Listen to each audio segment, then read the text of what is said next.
Well, good morning, Team NeoMed. It's my pleasure to be able to spend a few minutes with you again this fine Monday morning, sharing some of the more important events that are taking place on campus.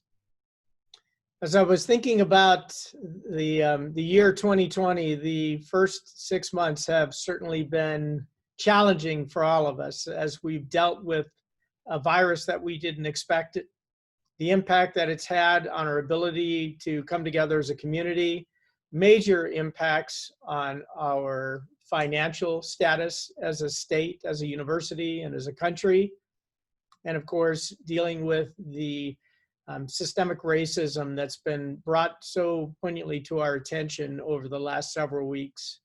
I certainly hope we get some time to work our way through the challenges that we've been given before another one is brought upon us, but we will continue to strive and move forward and to do the best we can despite any type of adversity that we are going to have to overcome.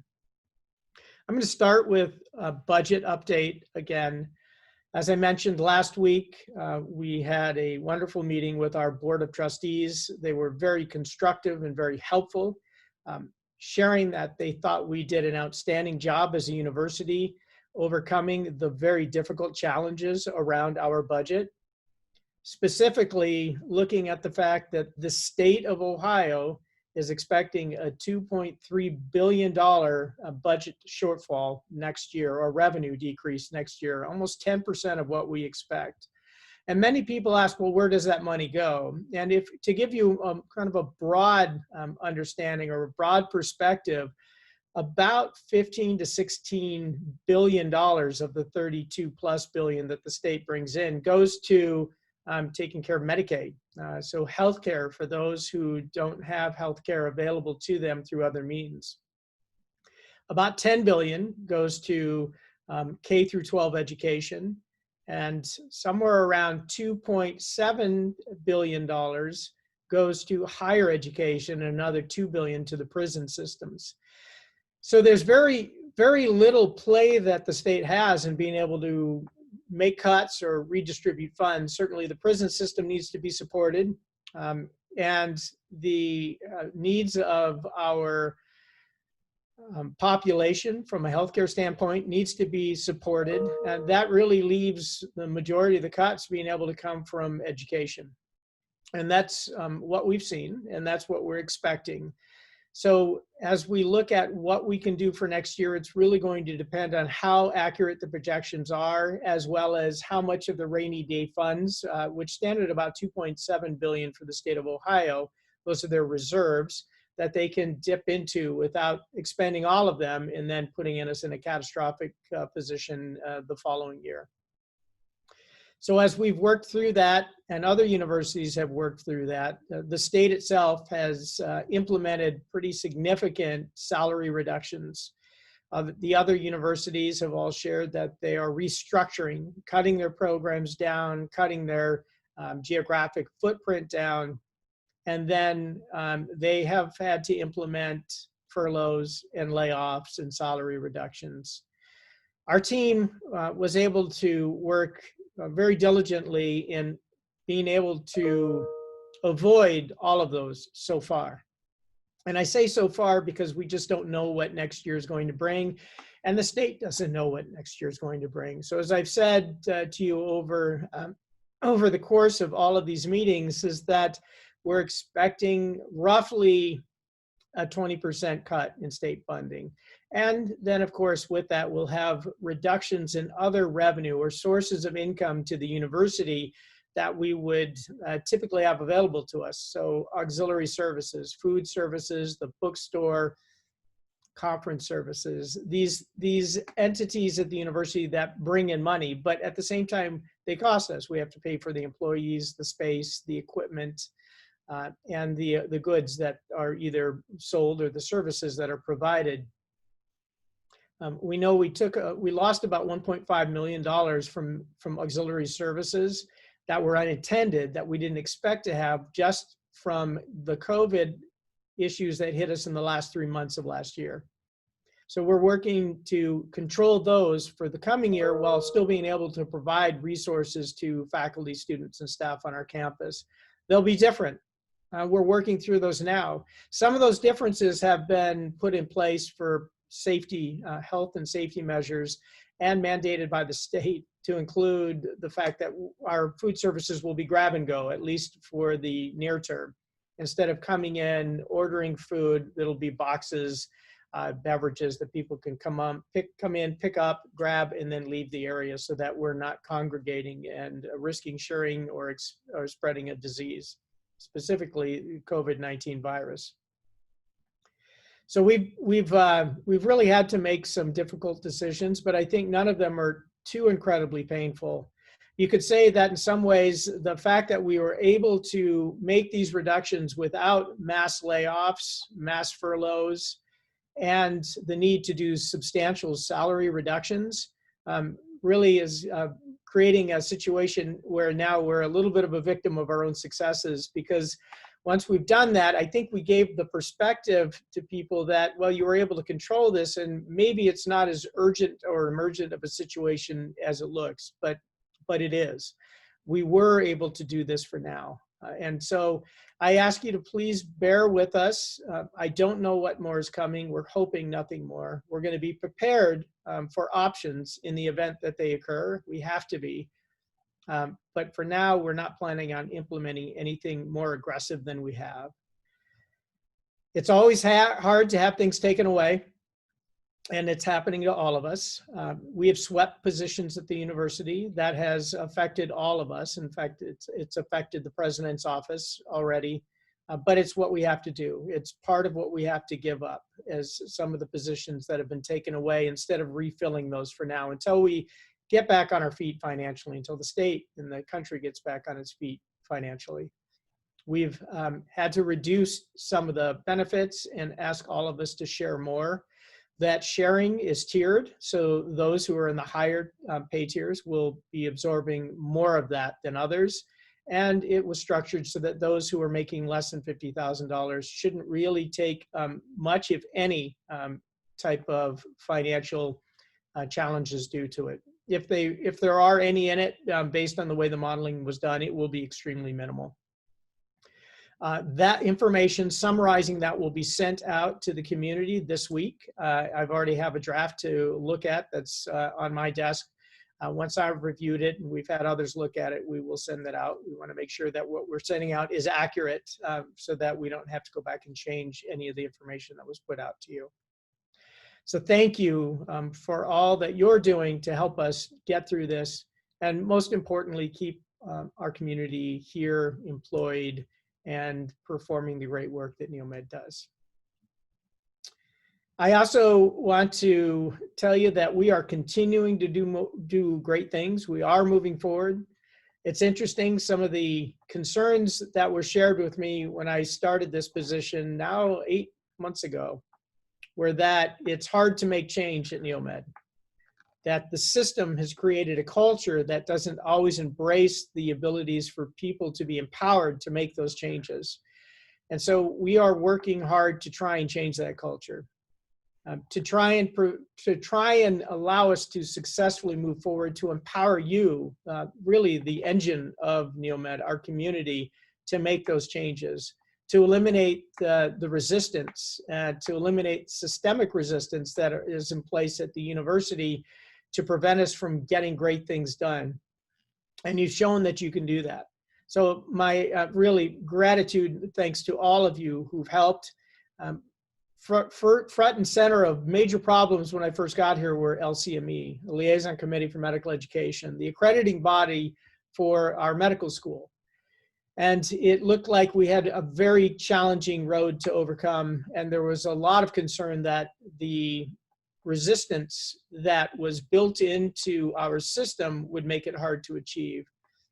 But all the reports I've received, both from executive level leaders to those who are on the ground doing the work, to our students, has been that we are on track. We are going to get through this, that the action plans have been put into place, that we're going to collect the data, and that Neomed is going to stand up after this better and stronger and ready to be accredited for the long term.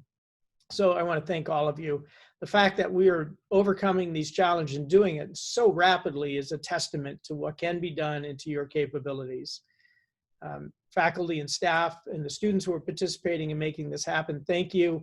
And the same thing for the very intimately tied to that piece, which is this curriculum reform, our transformation that is taking place over a matter of 3 to 4 months and is going to be launched at the very end of July. It's truly amazing that we're able to do this so rapidly. And the reports I've been receiving is that we're coming together as a team in a way that we've not really done before to make something really important to the university happen, but happen in a way that is going to cause tremendous change and is really going to benefit our students and also help to unify us for future change to help make us a better university. College of Pharmacy, really, I've mentioned this before, but a big shout out to them.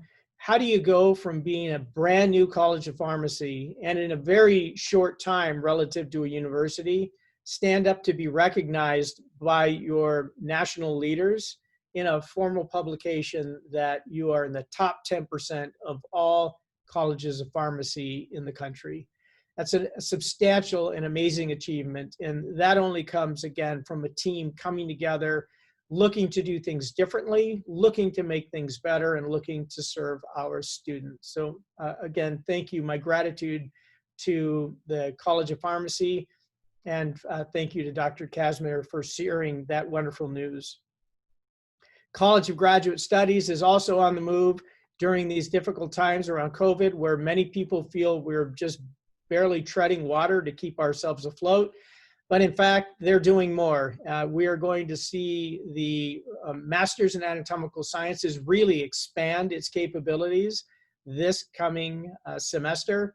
We'll be taking that to enhance our medical school diversity and creating a program that will be stronger and more robust and have a sustainable economic model behind it too. So we're doing things that are really valuable for our students, valuable for the development of our faculty, and valuable to the university, as those dollars will support growth of that program and growth of other programs within the university. Speaking on diversity, I want to thank all of you in the community for standing up as leaders.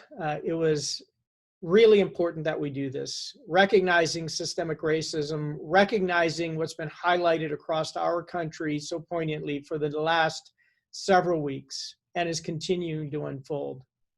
But we came together as a team early on. We really led by example, declaring this a public health crisis, coming together to say we need to do things differently, and recognizing our own shortcomings. It's not an easy thing to do, and it wasn't by one person, it was by many of you, and I hope all of you in our community. But words need to be turned into action, otherwise they're meaningless. And step two, beyond coming out and saying we have a problem and we recognize it, was coming together to really understand that problem. We had nearly 20% of our entire team, faculty, staff, and students, if you add those numbers up, come together last Thursday for our forum on diversity, are standing together, sharing stories, sharing potential solutions. And I think it was an eye-opening event for those of you who attended. Some people shared some really emotional pieces. The racism they've experienced on campus and near campus here in Rootstown. I think many of us didn't know. And if you walked away from that not thinking differently, then you weren't paying attention to what was unfolding in front of us in our own community. It's now time for us to take that next step and actually turn that discussion into action, and we're going to do that. Our students are supercharged. I'm hearing from the colleges, all of the colleges, of how energized and engaged our students are. And they are going to hold all of us accountable, and we need that and we want that. So it's not going to be what is it the president's office is doing to change this. It's going to be what is it we are all doing to change this. And in so many different ways, not just the diversity and the recognition of equity and inclusion on our own campus, but how do we teach in a different way so that we ensure we're creating more competent, caring, and equitable clinicians and researchers to go out and fix the problem and to serve our community. And some of you may think, well, you throw research in there, they're not dealing with patients day to day. But in fact, we see a huge bias in research. And we are a health sciences research organization. Why is it that the majority of the data we have on health outcomes is on males, and specifically on Caucasian males? Why is it that the equity for women in the way we do our studies to understand how to better address health outcomes for that population aren't as prevalent, and we're recognizing our shortcomings? The same goes for those from different ethnicities and different races. We extrapolate from the group that we've studied, which are mostly white males. And it's not good enough, because the diversity that we see in the way we think, the way we share, the way we look, the way we act is one piece. But that all stems from a genetic diversity, that variation that nature put into place. That also means we respond differently to different medications, to different countermeasures. We need, and that's in every disease state. So we need to understand this more, and it's also important that we bring this to light with our graduate schools so that the great researchers who come out of this institution can serve the entire community.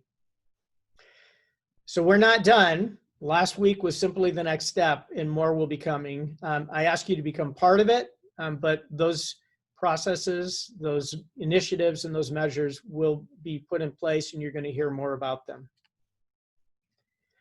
Return to work has also been something that our communities had a difficult time grappling with. How do we do it in a way that's safe? People are very much worried about, as they should be, their own health and that of their families, but that of our students, our staff, and our faculty in general. We're in phase 2 of a 4-phase plan right now. As I drove in this morning, there were definitely more cars in our parking lot than there have been in the past. And we are going to continue to build upon that. I've asked the vice presidents and the deans to give me their plan for the sequencing of their teams back onto campus so that we better understand the resources that we need to ensure that the protections are in place for everybody. But it's become abundantly clear to me that I need your help. Right? We need everybody's help in doing this, because not everybody recognizes the risks and the dangers of COVID-19. They should, but they don't. And part of that's going to be cultural. Part of that's going to be based on the population you're in. If you are a 19-year-old woman who is healthy and lives with a healthy family, you recognize many of you may recognize the importance to the community, but it's harder to think about yourself becoming ill with this or your family members when they're in a low-risk category. And I use that as one example that we're all going to have different perceptions of risk. If you are a 67-year-old faculty member who's expected to come in classroom and teach students, and you live with a 69-year-old significant other who has medical conditions, you're both at increased risk, and you're going to look at those perceptions differently.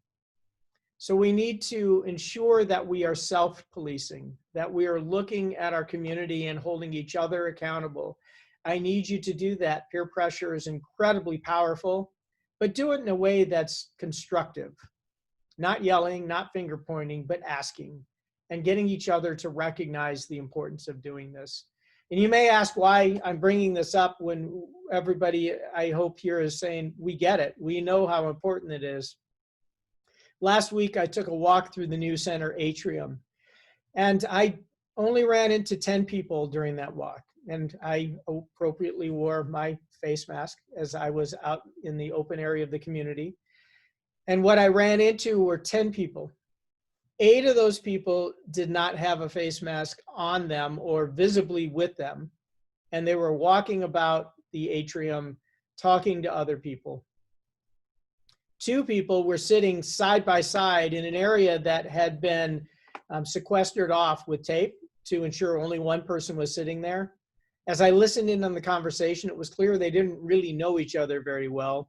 They were about 1.5 feet apart. They were both charging computers, and both of them had masks, but their masks were brought down around their neck. They were turned towards each other, having a conversation. So we are already in phase 2 seeing violation of the policies and procedures put into place to keep us safe. Not only is it there to keep you safe, but it's to keep the university going, which translates into our ability to deliver on our mission, our ability to have employees, our ability to have benefits. Because if we end up shut down because we see a massive surge in cases coming our way, it's going to be directly a result of our inability to go out and to follow the safety protocols that allow you to be here safely and others to be here safely and for this university to continue to function. If we can't do that and we get shut down, that's when the really tough measures are going to be enforced upon us. We may get in a position where we actually don't graduate a class of pharmacists and doctors and researchers in a year. It just depends on how much we're shut down and how long that takes place. It was a challenge getting over 3 months.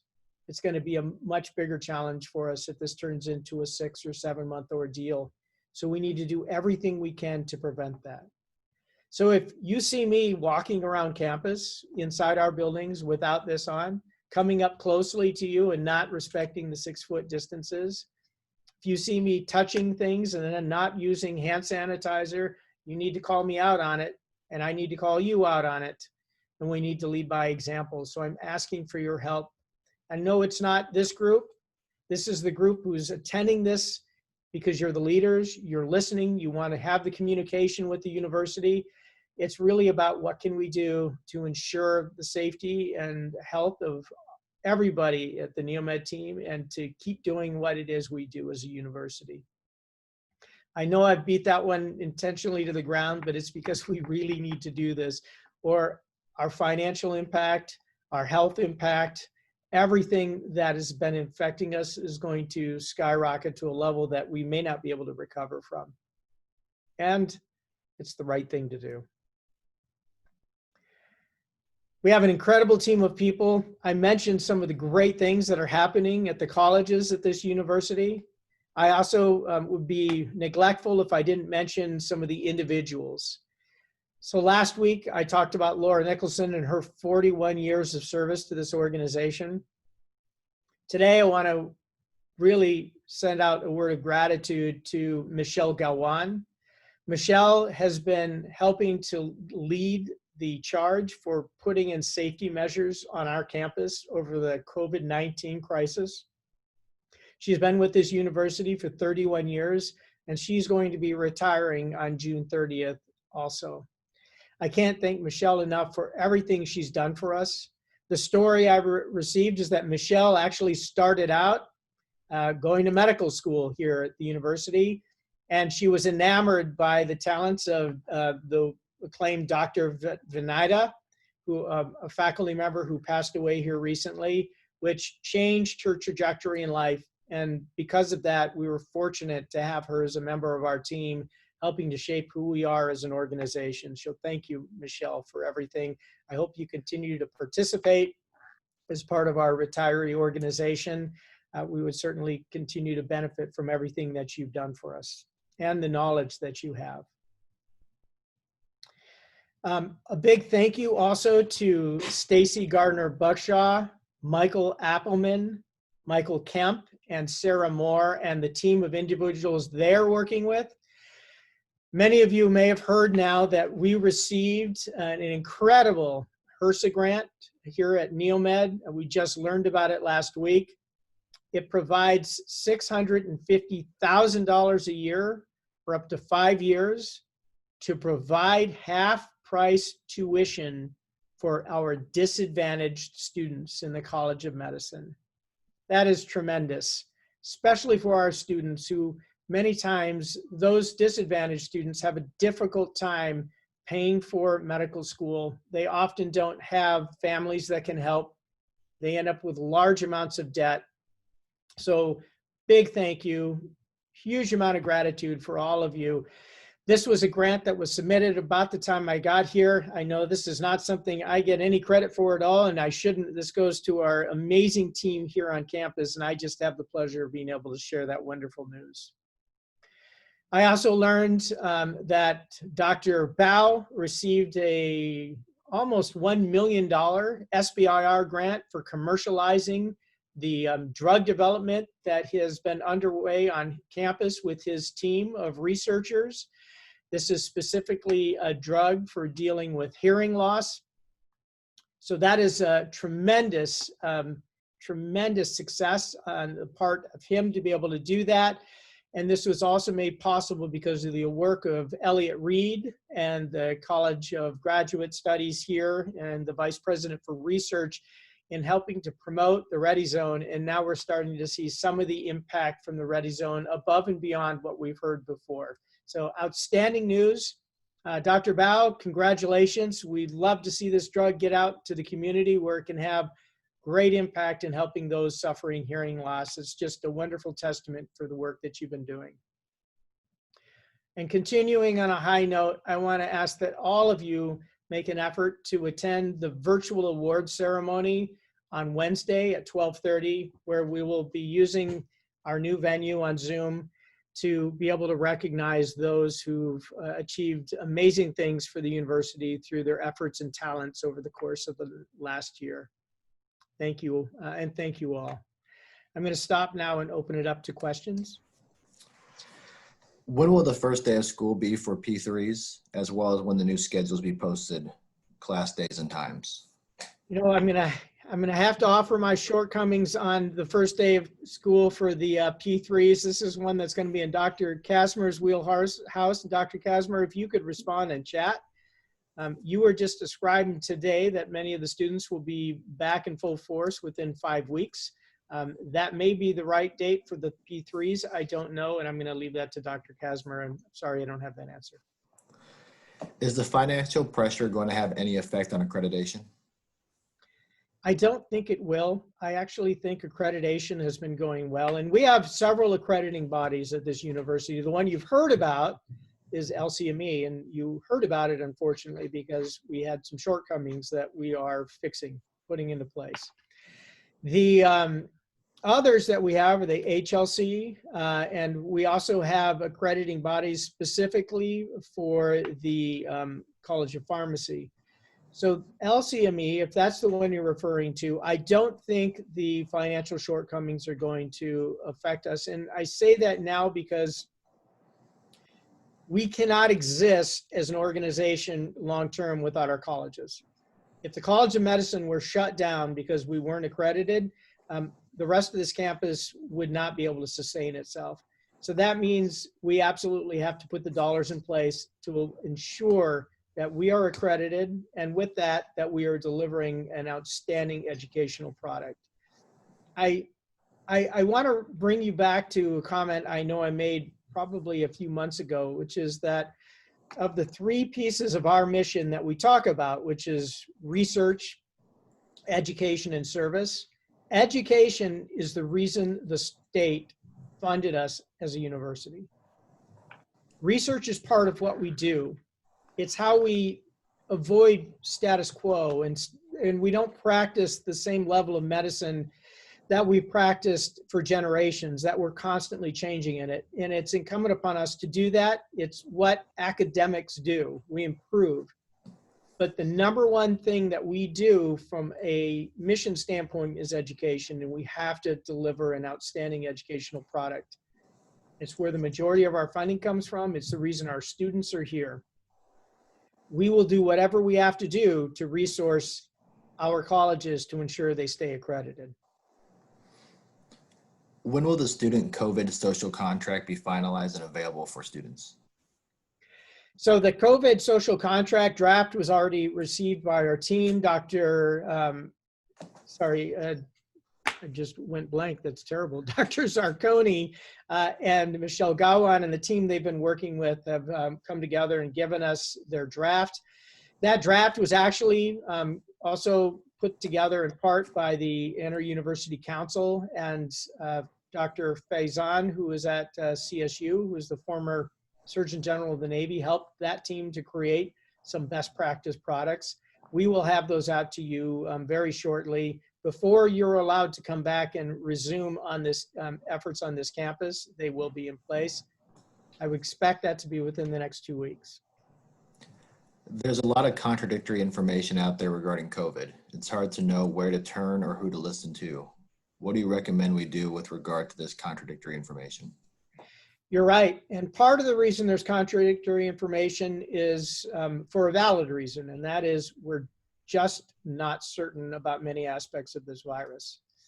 We're learning day to day. If you follow the lay press, if you follow the scientific press, I just reviewed a copy of the Journal of American Medical Association that I received on my desk this morning, and I was comparing the titles of the articles to ones I received about a week ago, and they're already different as we're continuing to learn.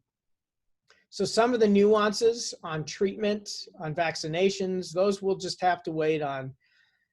What we will follow is what we receive from the state of Ohio as guidance, because that is the information they are basing our rules upon. And they are getting a lot of their input from the CDC, from the Center for Disease Control. They get some information from the World Health Organization. And again, I know that many of you have heard that both of these organizations have been brought into question in the news over the last months. Those have nothing to do with the CDC's capabilities. These are more political issues. And so I would ignore those from the standpoint of what we are going to do in understanding real data on the virus. I'm not asking you to ignore that information for what you feel you need to advocate for political change. This is purely for data and information we're using.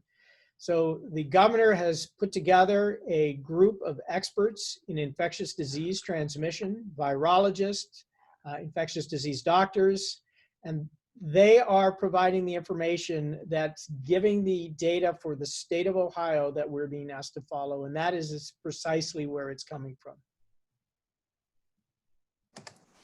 There are no more questions at this time. Well, thank you to everybody. We will be holding our next session, not next Monday, but the following Monday. I'm sorry, I have another obligation. Not more important than this one, I understand, but an obligation that I do have to fulfill. My intent is to eventually go to every other week on these. And if the community continues to participate at the amazing level that we've had, where there have been over 300 people in every one of these sessions, that shows me it's useful and meaningful to you. And if that's the case, we will continue these for the long term, either every other week or once a month, depending on what you want. I'm here to serve you, and so it's really based on your needs. So thank you again. Thank you for all the great work, and please go out of your way to recognize all the individuals that we mentioned today, as well as others that we have not mentioned today. And if you have people doing wonderful things that you think we need to get out and share in this venue, I encourage you also to send those names forward. Thank you again.